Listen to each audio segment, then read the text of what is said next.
রাখি যে আমরা বিগত কিছুদিন ধরে ফাইন্যান্স মিনিস্টারের সাথে আমরা অনেকবার কথা বলেছি এই বিষয় নিয়ে এসে। আপনি জানিয়ে দেওয়া খুব দরকার। ফাইন্যান্স মিনিস্টারের সাথে কথা বলে উনি কিন্তু 2-3 বার প্রেসের সাথে ব্রিফিং দিয়েছিল যে বিভিন্ন জায়গার প্রোগ্রামে গিয়ে যে স্টেট সবাইকে রিক্রুট করা হবে। তার একটা ভিডিও কিন্তু আমার সামনে আছে, আপনি যদি চান আমরা দেখিয়ে দিতে পারি।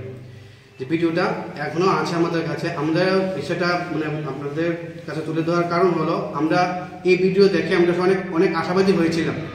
এই ভিডিও দেখে আমরা খুব অনেক আশাবাদী হয়েছিলাম, কারণ অনেক ক্যান্ডিডেট আছে যারা ওভারেজ হয়ে গেছে। তারা কিন্তু 2 বছর ওভারেজ হয়ে তারা তো পরীক্ষা দিতে পারবে না। তারা 2022 এসটিটি পাস করে বসে আছে। এখন যদি শাসনে তারা না আসে তাদের কী হবে, তাদের ভবিষ্যৎ কী হবে?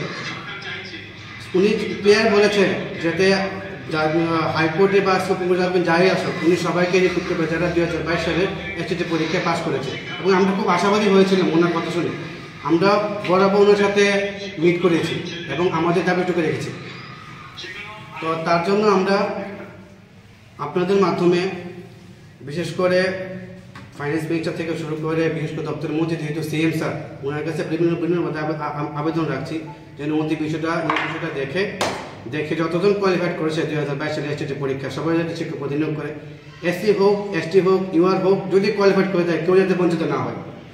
আগামী দিনে আমাদের থেকে কিছু সংখ্যক ক্যান্ডিডেটরা সিএম বাড়িমুখী হবে। ওনার সাথে যেহেতু দপ্তরের মন্ত্রী উনি, তথাপি এই রাজ্যের অভিভাবক, ওনার সাথে জিনিসটা জানবার জন্য যে কেন তাদের সবাইকে নিয়োগ করা হবে না, যাতে সবাইকে নিয়োগ করা হয়, অতি সত্ত্বর নিয়োগ করা হয় যারা কোয়ালিফাইড করেছে।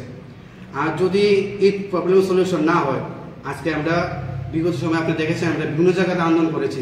কোথাও অনেক সময় টিআইবিটির সামনে, কোথাও সিটি সেন্টার, কোথাও রাজবাড়ির সামনে, কোথাও মন্ত্রীবাড়ির সামনে। সেই আন্দোলন কিন্তু বরাবর চলতে থাকবে, অর্থাৎ আগামী দিনে সেটা আরও বড় আকার ধারণ করবে।